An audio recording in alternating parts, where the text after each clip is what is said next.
Mėlėjai, norime pristatyti Edjustos gaminamą vaikų žaidimų namelį.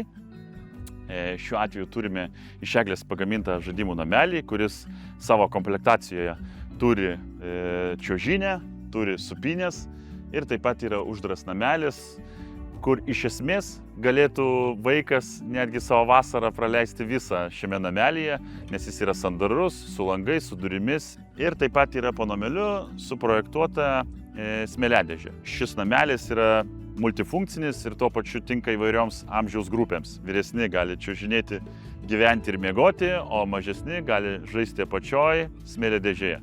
Noriu pabrėžti, kad UAB Edjusta gamina įvairaus tipo žaidimų namelius, tai nėra kažkoks tai vienintelis variantas, kurį mes darome. Galima rinktis spalvas, galima rinktis komplektaciją, galima rinktis medienos rūšį, galite atsiųsti nuotraukas, galite atsiųsti kažkokią formą pateiktą vizualą, mes paskaičiuosime kainą, jeigu projektą suderinsime iki galo, mes jį tikrai pagaminsime. Priminsiu, kad visus mūsų gaminius galite pasižiūrėti užėję į mūsų tinklapį www.edjusta.eu, skambinkite, rašykite ir bandysime padėti.